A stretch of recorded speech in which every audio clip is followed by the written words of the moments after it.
I will be blooded but unbowed.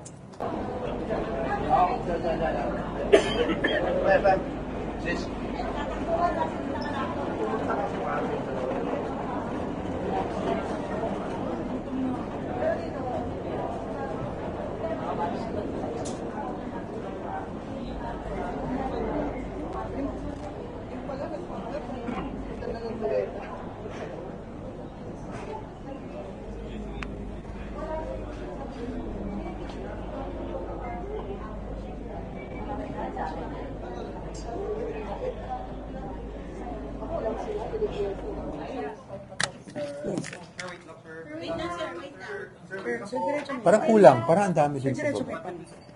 Yung iba, sir. Parang ang dami dun sa baba. Sir, Sir, nag-aabang kay Bibi po na. Okay.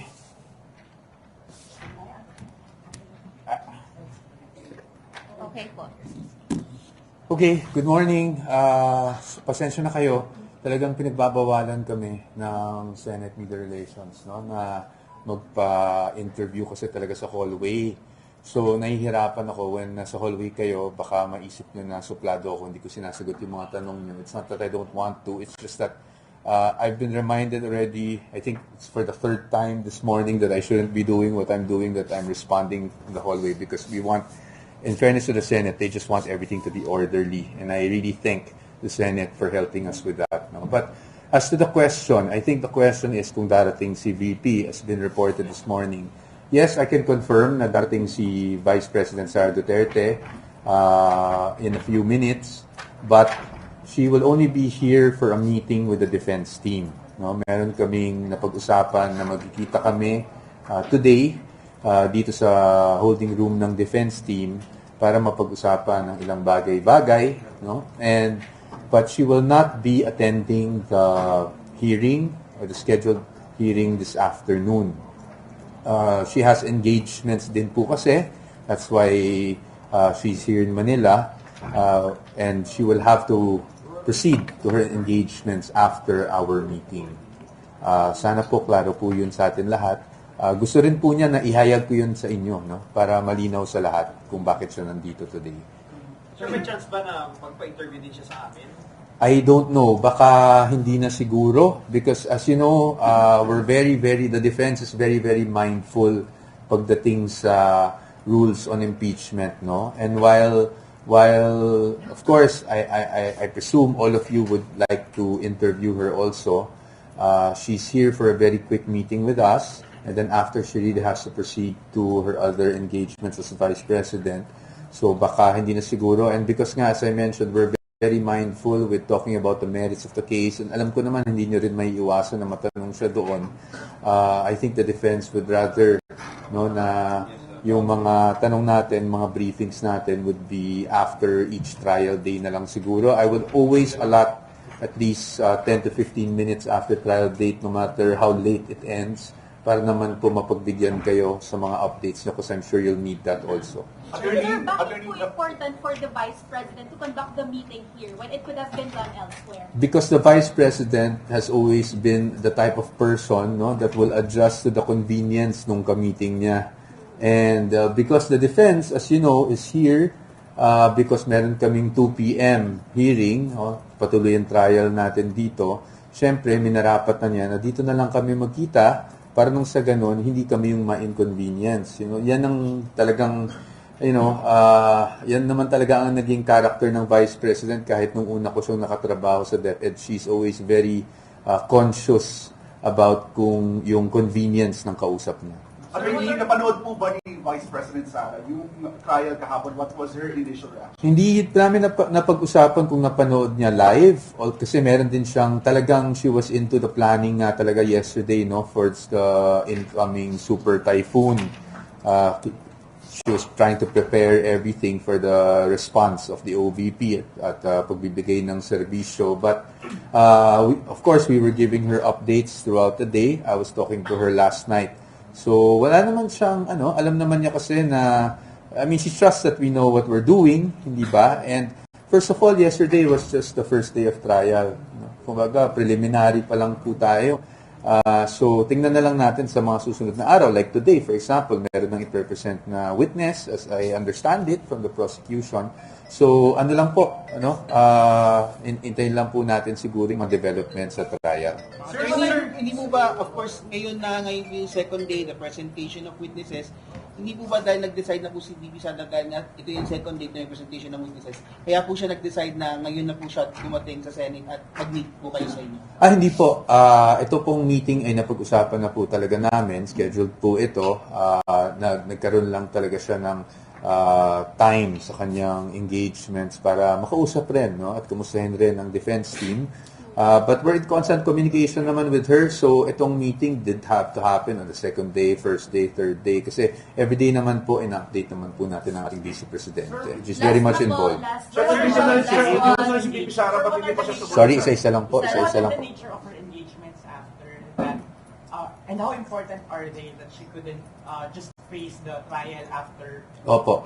Well, ako naman, I'm not from OVP anymore, so I don't have to answer that. But the thing here is, it's important because it's her duties as the Vice President. No? Kaya ito, impeachment, alam naman natin na itong impeachment ay isang bagay na kailangan sagutin at ginagawa naman natin yon. But at the same time, the Vice President has to go on and do her job as a Vice President. So, hindi naman niya iniiwasan ng impeachment trial. Dadalo po siya sa tamang panahon. Hindi niya iniiwasan ng impeachment trial. Yes, hindi po. Kaya nga po kami nandito mga abogado niya. Kung umiwas po kami, di baka hindi na kami lumahok dito sa Senado. No? But, Personal po ba siyang dadalo?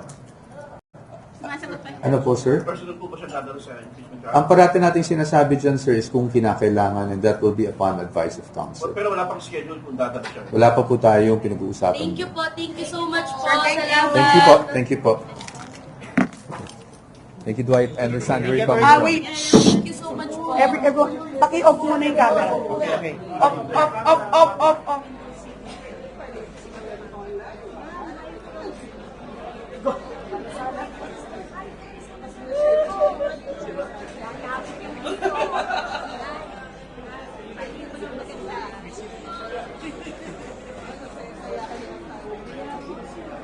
Natanggal na.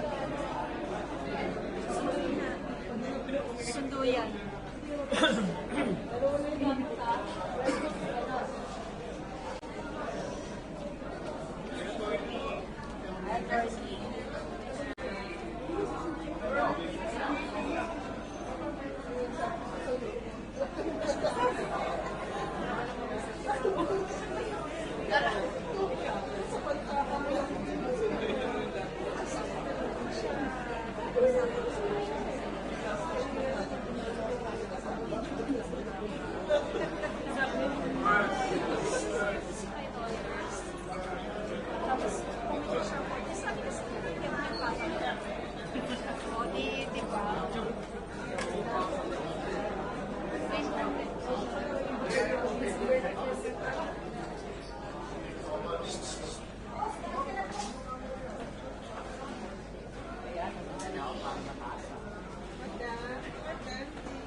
Hi, ma'am. Good morning, ma'am. Good morning. Good morning, ma'am. Good morning po, ma'am. How are you, ma'am? Condolence, ha? Thank you po, ma'am. Thank you po, ma'am. O, ano na?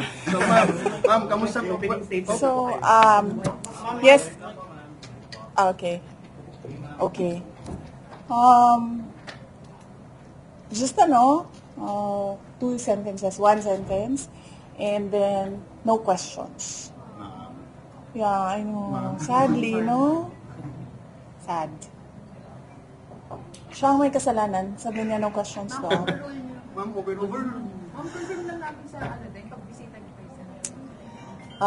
Yes. So my statement is, in this bloodbath and bludgeoning, I will be blooded but unbowed. Maraming salamat. Ma'am, kamusta kayo, ma'am? Ma'am, kamusta kayo, ma'am? Ano comment nyo na ano?